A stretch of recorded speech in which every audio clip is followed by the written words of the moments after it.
Hello guys, कैसे हैं आप लोग। तो वेलकम प्लेटफॉर्म ऑफ गेट इनिटी and welcome to the most important information of the 2024।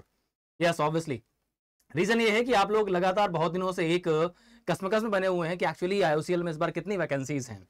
इसके लिए प्रीवियसली एक पीडीएफ ही सर्कुलेट हुई थी जिस पर आप लोगों ने जस्ट कंसंट्रेट भी किया और वहां से कुछ रिजल्ट्स भी आपने निकाले।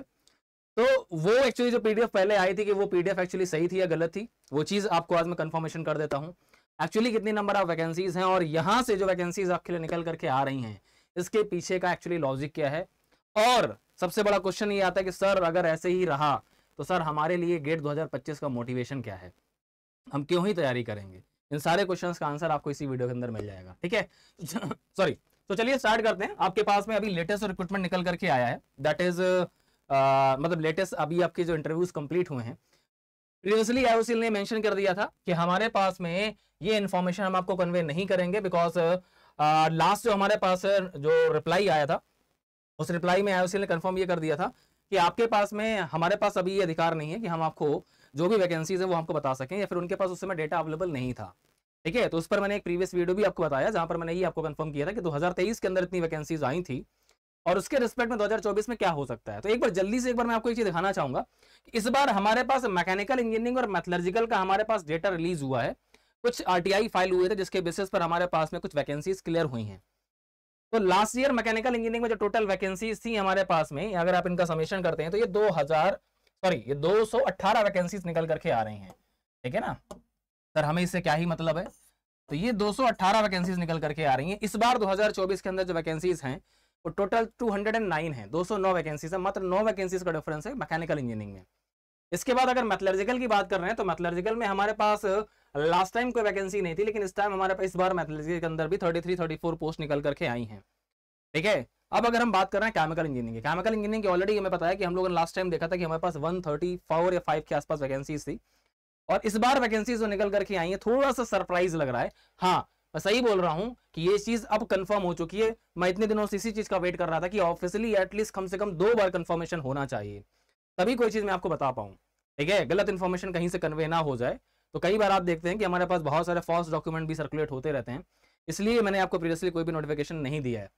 लेकिन अब आपके ये 2 पीडीएफ्स को देखते हुए ये चीज कंफर्म हो रही है कि आपके पास इस बार केमिकल इंजीनियरिंग में जो टोटल नंबर ऑफ वैकेंसीज हैं वो केवल और केवल हमारे पास 19 वैकेंसीज हैं ऑफिसर्स की कैडर के लिए, ठीक है ना। तो ऑफिसर्स की पोस्ट के लिए हमारे पास इस बार जो वैकेंसीज हैं दैट आर ओनली 19 वैकेंसीज। अगर आप इनका सम करेंगे दैट इज ओनली 19 वैकेंसीज। और ग्रेजुएट अप्रेंटिस जो हमारे पास आपके इंजीनियर्स होते हैं, ठीक है, जिनका पे स्केल हमारे पास नॉर्मल ऑफिसर्स के पे स्केल से कम होता है, 1 ईयर तक आपको एक स्टाइपेंड ट्रेनी के बेसिस पर रखा जाता है, उसके बाद आपको ऑफिसर्स का पे स्केल मिलना स्टार्ट होता है। मतलब 1 ईयर आपका जो पे स्केल रहेगा, आपका जो पैसा रहेगा आपके अकाउंट में, वो आपके जो रेगुलर हमारे ऑफिसर्स होते हैं उनसे आपका कम रहता है। तो इस बार हमारे पास जेईई की पोस्ट के लिए टोटल यहाँ पर 44 नंबर ऑफ वैकेंसीज एक्चुअली में ओपन होकर के आई हैं। ये पहली बार होने जा रहा है कि एक्चुअली ऑफिसर से जेईई की पोस्ट हमारे पास इस बार नंबर ऑफ ज्यादा है। इसके पीछे का रीजन मैं आपको बताऊंगा, ठीक है। तो ये ऑफिशियली कंफर्म हो चुका है कि 19 वैकेंसीज हमारे पास, यहां पर आपके पास कैटेगरी वाइज भी जस्टिफाइड है। 7 वैकेंसीज जनरल की हैं, 2 वैकेंसीज ईडब्ल्यूएस की हैं, ओबीसी की 5 वैकेंसीज है, एससी की 3 है और एसटी की 2 वैकेंसीज है। ईडब्ल्यूएस को सुनकर थोड़ा सा अजीब लग रहा होगा बिकॉज उनके लिए सिर्फ 2 वैकेंसीज हैं। जनरल और ओबीसी के लिए वैकेंसीज यहाँ पर ज्यादा हैं। अब पहला क्वेश्चन ये आता है कि सर अगर मेरा कट ऑफ अगर क्लियर हो रहा है, बिकॉज अब ये चीज थोड़ा सा मेरे को सरप्राइजिंग लग रही है। जैसा कि मैंने पुराना वीडियो बनाया था वहां मैंने आपको बताया था कि एक्चुअली हमारे पास कितनी वैकेंसीज हो सकती हैं, लेकिन वो पूरी की पूरी एक्सपेक्टेशन जो है ना वो गलत हो गई, क्योंकि रीजन हमारे पास में है the number of candidates that are called for the interview. जो कैंडिडेट्स इंटरव्यू के लिए कॉलिंग की गई है वो बहुत ही ज्यादा नंबर में है एज पर द वैकेंसी। तो इंटरव्यू के लिए जो कॉलिंग का रेशियो लगभग है वो हमारे पास ऑफिसर्स और टोटल पोस्ट अगर आप देखें तो टोटल हमारे पास 63 नंबर ऑफ पोस्ट हो रही हैं। तो इन टोटल पोस्ट के हिसाब से अगर देखें तो जैसा मैंने आपको बताया था कि हाँ 70-80 के अराउंड 100 से नीचे या फिर 100 के ऊपर हो सकती हैं, वो मैच कर जा रहा है। लेकिन डिसअपॉइंटमेंट है ऑफिसर्स की पोस्ट को लेकर के, बिकॉज ये पोस्ट हमेशा से क्या है ज्यादा रही है। अगर आप प्रीवियस रिक्रूटमेंट भी देख रहे हैं तो वहां पर भी जीएई की मात्र हमारे पास 13 वैकेंसीज थी, ठीक है ना। और ये चीज इस बार जस्ट अपोजिट हो चुकी है। तो इस बार थोड़ा सा चीजें शॉकिंग तो हैं। अब क्वेश्चन ये आ रहा है कि सर ऐसा हो क्यों रहा है। तो ऐसा होने का मेन रीजन हमारे पास में ये है कि हाँ, पहले मैं आपको जो बताने जा रहा था वो भूल गया, सॉरी। जितने भी लोगों का जो इंटरव्यू एंड गेट स्कोर, ठीक है ना, तो जीडी, जीटी एंड पीआई और गेट स्कोर का जो टोटल हमारे पास कंसोलिडेटेड मार्क्स जो होगा, लास्ट ईयर का जो कट ऑफ हमारे पास में था ठीक है। अगर मैं आपसे बात कर रहा हूं लास्ट ईयर के लिए, तो लास्ट ईयर का 2023 का जो हमारे पास कट ऑफ था केमिकल के लिए जो हमारे पास में था 2023 के लिए लास्ट कैंडिडेट शॉर्टलिस्ट, अच्छा शॉर्टलिस्टिंग का है, इसके बाद फाइनल हमारे पास स्कोर भी है, final cut off score 85% weightage of get marks and 5% weightage of GD and 10% weightage हमारे पास पीआई का रहता है। इसके बेसिस पर हमारे पास में जो आउट ऑफ 100 हमारे पास जो कट ऑफ गया था जनरल कैटेगरी के लिए ऑफिसर्स के लिए 61.18 था और हमारे पास में जीएई के लिए 60.15 था। ठीक है, तो अगर मैं ये आपसे बात करूं तो लास्ट टाइम हमारे पास में ऑब्वियसली हमारे पास में गेट का जो कट ऑफ था वो भी हाई था, तो कॉलिंग भी हमारे पास जो की गई थी और वैकेंसीज भी ज्यादा थी, इस बेसिस पर हमारे पास कट ऑफ का रेशियो ये था। इस बार हमारे पास जो कट ऑफ आपका रहने वाला है as per the in 19 vacancies को देखते हुए, या फिर आप टोटल की अगर बात करना चाहते हैं, बिकॉज जीएई का कट ऑफ थोड़ा सा लो रहता है आपको ऑफिसर से, तो यहाँ पर इस बार का कट ऑफ भी लगभग आपका इसके सिमिलर ही रहने वाला है, क्योंकि रीजन है लास्ट ईयर वैकेंसीज ज्यादा थी और वहां पर हमारे पास कट ऑफ स्कोर भी हाई था। ठीक है ना, लेकिन इस बार हमारे पास कट ऑफ गेट का लो है, हमारा वैकेंसीज भी कम है। ठीक है, तो हमारे पास एक्चुअली अगर देखा जाए तो लॉजिकली हमारे पास कट ऑफ हाई जाना चाहिए, लेकिन मेन रीजन हमारे पास में है कि जो नंबर ऑफ कैंडिडेट्स हमारे पास एक्चुअली अवेलेबल थे जनरल कैटेगरी के, ओबीसी कैटेगरी के, तो मैंने आपको ऑलरेडी प्रीवियस वीडियो में बताया हुआ है कि हमारे पास जनरल में कितने लोगों के पास कॉल गई है, ओबीसी में कितने लोगों के पास कॉल गई है। तो ऑब्वियसली हमारे पास में क्वेश्चन ये आता है कि सर एक्चुअली किस रैंक तक सिलेक्शन होना चाहिए, बिकॉज 7 वैकेंसी जनरल की हैं और यहाँ पर 5 वैकेंसीज ओबीसी की हैं, 2 ईडब्ल्यूएस की हैं। जितने भी लोग कैटेगरी के हैं अगर वो general category cut off clear करते हैं तो वहां पर उनके पास प्रायोरिटी उनको मिल सकती है जनरल कैटेगरी में स्विच होने की। मतलब जो लोग कैटेगरी वाले हैं उनको जनरल की सीट तो मिल सकती है, बाकी कैटेगरी की सीट तो उनके लिए रिजर्व है ही। तो जनरल कैटेगरी वालों के लिए सबसे ज्यादा कंपटीशन होने जा रहा है और सबसे ज्यादा टफ बात होने जा रही है। ठीक है, तो अब यहाँ पर जितने भी जनरल कैटेगरी के स्टूडेंट्स हैं, यहाँ पर अगर मैं बात कर रहा हूँ तो हमारे पास में यहाँ पर गेट स्कोर का वेटेज तो है, लेकिन साथ में जीडी, जीटी और पीआई का वेटेज के बेसिस पर यहाँ पर लो स्कोर वाले का, लो गेटेड रैंक वाले का सिलेक्शन तभी हो सकता है जब उसका जीडी और जीटी और पीआई एक्स्ट्राऑर्डिनरी गया हो। तो ये आपने अगर दिया है तो ऑलरेडी आपको पता होगा कि आपका जीडी, जीटी और पीआई किस लेवल तक का गया है। ठीक है, तो यहाँ पर एक चीज निकल करके साफ साफ आ रही है कि टॉप जितने भी रैंकर्स हैं अगर उन्होंने अप्लाई किया है, बहुत सारे रैंकर्स ऐसे भी थे जिन्होंने ऑलरेडी किसी न किसी पीएसयू में है लेकिन वो इंटरव्यू देने के लिए गए थे, अगर उनका सिलेक्शन अगर होता तो ऑब्वियसली कुछ सीट्स ऑक्यूपाइड होंगी, लेकिन वो फाइनली अगर आईओसीएल अगर सेलेक्ट नहीं करते हैं तो यहाँ पर वो सीट वैकेंट होंगी और इसके बाद जो कैंडिडेट्स उसके बाद वेटिंग में होंगे उनको चांसेस दिए जाएंगे। तो अगर मैं ये देखूं अगर तो मैं बोल सकता हूं कि यहाँ पर हमारे पास टॉप 50 या 60 तक लोगों का सिलेक्शन हो सकता है जनरल कैटेगरी में। ठीक है, इसका अगर मैं ओबीसी की अगर बात कर रहा हूं तो ओबीसी में या फिर ईडब्ल्यूएस में तो जनरली वहां पर भी हमारे पास ओबीसी में भी टॉप 100 या फिर टॉप 150 तक आपका सिलेक्शन हो सकता है। बट मैं फिर से बोल रहा हूँ सब कुछ डिपेंड करता है आपके जीडी, जीटी और पीआई पर, बिकॉज गेट स्कोर का वेटेज 35% है ही, लेकिन साथ में जो 15 नंबर का वेटेज आपके पास में है उस 15 में से आप कितना ग्रैब कर रहे हैं। तो 15 में से अगर आपने लगभग अगर 70% मार्क्स मतलब 10.5 नंबर के ऊपर अगर आपके मार्क्स अगर आ रहे हैं तो आपका सिलेक्शन होने के चांसेस रहेंगे लो रैंक होते हुए भी। सो अब क्वेश्चन ये आता है कि सर इतनी कम नंबर ऑफ वैकेंसीज आने का मतलब क्या है, मैं क्यों गेट 25 की तैयारी करूं।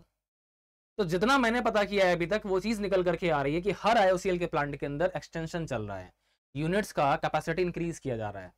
हर प्लांट के अंदर में जो पिछली बार का जो मैन पावर गया था वो मैन पावर सफिशिएंट नहीं है, वो मैन पावर उनका पेट्रोकेमिकल कॉम्प्लेक्स भी संभाल रहा है और उसके बाद भी उनके पास मैन पावर की कमी है। उनकी बाकी यूनिट्स के अंदर भी जो उन्होंने लास्ट रिक्रूटमेंट किया है 134 और उसके पहले जो रिक्रूटमेंट हुआ है वो भी सफिशिएंट नहीं है, बिकॉज हर रिफाइनरी के अंदर लगातार एक्सटेंशन चल रहे हैं। इस बार वैकेंसीज आपकी अनफॉर्चुनेटली आपकी कम आई हैं बिकॉज उन्होंने वो चीज जीएई में डाल दी है, क्योंकि 1 साल तक उनको चाहते हैं कि हमारे पास जैसे जैसे एक्सटेंशन हो तब तक हमारे पास वो ट्रेनिंग की तरह काम करें, इसलिए उन्होंने रेगुलर पोस्ट की जगह ट्रेनीज की पोस्ट ज्यादा निकाल दी। ठीक है ना, तो आपके लिए नेक्स्ट ईयर जो है, मैं ये नहीं बोलूंगा बहुत अच्छी वैकेंसीज आएंगी, नेक्स्ट ईयर आपके लिए ऑफिसर्स की पोस्ट जो है ना वो और इंप्रूव होकर के आएंगी। अगला क्वेश्चन आता है कि सर अगर नहीं आई तो हम क्या करेंगे। तो मेरा क्वेश्चन आपसे है, क्या तुम्हारा टारगेट सिर्फ आईओसीएल है? तुम्हारे लिए ऑलरेडी ईआईएल रिक्रूटमेंट करेगा, तुम्हारे लिए गेल ने ऑलरेडी रिक्रूटमेंट करने का नोटिफिकेशन रिलीज कर दिया है। ये 2 पीएसयू की मैं बात कर रहा हूं, तो तुम्हारे पास में सारे के सारे लोग जो है वो सारे के सारे आईओसीएल में सेलेक्ट तो नहीं हो सकते हो ना। एक गंदी हैबिट वाली चीज पर मैं फॉलो करो कि नहीं सर अगर बल्क में वैकेंसी आएंगी तो ही मेरा सिलेक्शन होगा। नहीं, 7 वैकेंसी पर भी सिलेक्शन हो सकता है, लेकिन उसके लिए एक ही कंडीशन है, you have to target for the best rank. ठीक है ना, तो एक रिजल्ट मैं आपको यहां से बताना चाहता हूं, कंक्लूजन वो ये है कि इतने से नहीं होगा। जो लोग टॉप 100 में आए हैं उनको थोड़ा सा डिसअपॉइंटमेंट हो रहा है कि सर टॉप 100 लाना आसान नहीं था, लेकिन मैं क्या करूं, कैसे करूं, कुछ समझ नहीं आ रहा है। ऑलरेडी कहीं ना कहीं किसी न किसी IITs में एनरोल्ड हैं वो, ठीक है ना, लेकिन वो वहां पर सिर्फ इसलिए गए थे कि मेरे पास कोई ना कोई अच्छा ऑप्शन मिलेगा तो मैं निकलूंगा, लेकिन वो चीज़ उनको अगर नहीं मिल पा रही है तो यहाँ से तुम्हारी लाइफ खत्म नहीं हो रही है। दिस इज नॉट इट, यहाँ से खत्म नहीं हो रही है, यहाँ से सबक एक लेने की जरूरत है। हर सिचुएशन एक सबक देके जा रही है कि नेक्स्ट टाइम मुझे जो है ना सिंगल डिजिट रैंक तक टारगेट करना पड़ेगा।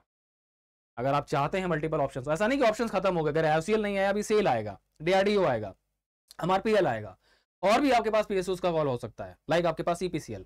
लेकिन हाँ एक चीज आप बोलते हैं कि सर वो ड्रीम जॉब है IOCL, ठीक है ना, तो अब वो ड्रीम अगर नहीं फुलफिल हो पा रहा है तो यहाँ से चीजें खत्म नहीं हो रही हैं। यहाँ से एक नया टारगेट सेट करिए। 2025 वाले लोगों के लिए मोटिवेशन की जरूरत ये है कि आप टॉप रैंक का टारगेट करिए। टॉप रैंक का टारगेट करने का मतलब ये है कि आपके लिए मैक्सिमम, आप रैंक का टारगेट अगर करेंगे तो सर कैसे करेंगे, तो मैक्सिमम से मैक्सिमम क्वेश्चन सही करने के लिए मैक्सिमम प्रैक्टिस की नीड रहेगी, ठीक है। तो ये था तुम्हारा IOCL के 2024 के रिक्रूटमेंट का एक्चुअली में क्या है सीन, ठीक है। तो नेक्स्ट टाइम के लिए अभी ये जस्ट क्लियर है। हाँ एक चीज मैं आपको और अपडेट कर देता हूँ, जरूरी नहीं है कि वहां पर 19 और 44 ही आपके पास पोस्ट फिलअप की जाए। लास्ट कुछ रिक्रूटमेंट्स को देखते हुए कुछ सीट्स वैकेंट भी रही हैं, और कभी कभी ऐसा भी होता है कुछ सीट्स वहां पर एक्स्ट्रा भी फिलअप कर ली जाती हैं। ये वैकेंसी जो कभी भी क्या आती है तो वहां पर एक लिखा होता है टेंटेटिव वैकेंसीज हैं, ये वैकेंसीज चेंज भी हो सकती हैं। तो हो सकता है 63 की जगह वहां 70 लोगों का सिलेक्शन भी हो सकता है। टोटल जो 63 यहाँ पर वैकेंसीज आपको दिख रही हैं वहां पर 70 लोगों का सिलेक्शन भी हो सकता है, 70 भी जा सकते हैं, या फिर अगर हो सकता है, लेकिन कम होने के इस बार चांसेस नहीं, बिकॉज वैकेंसी इतनी ज्यादा नहीं है। तो सारी फिलअप तो हो जाएंगे, लेकिन कुछ एक आध वैकेंसी बढ़ भी सकती हैं, ठीक है ना, बिकॉज सारी पोस्ट टेंटेटिव होती हैं। लेकिन मैं बढ़ने का इंतजार नहीं करूंगा, मैं इतना ही बोलूंगा अगर बाई चांस आपका सिलेक्शन नहीं होता तो अपना मूड मेकअप आज से करिए, ठीक है ना। Always think for the positive but be prepare for the negative also. तो मैं इसी चीज को आपको बोलूंगा कि अगर नहीं सिलेक्शन होता है तो नेक्स्ट टारगेट अपना सेट करिए, बिकॉज चीजें कभी कभी आपका जो ईयर होता है वो आपको सपोर्ट नहीं करता। सबका जो लक है वो 2022 की तरह 2023 की तरह नहीं होता। तो कुछ चीजें अगर आपके फेवर में नहीं हो रही हैं तो इनको अपने फेवर में लाना पड़ेगा। Then you have to target for the best time, okay. तो ये इन्फॉर्मेशन आपको मुझे कन्वे करनी थी। IOCL की तरफ से जो ऑफिशियल RTI का जो आंसर आया है वो चीज़ मैंने आपको शो कर दी है। तो ये अब कंफर्म हो गया है कि IOCL के अंदर में 19 वैकेंसीज जस्ट आपका क्या है ऑफिसर्स के लिए, एंड 44 वैकेंसीज आपकी GI के लिए है, ठीक है।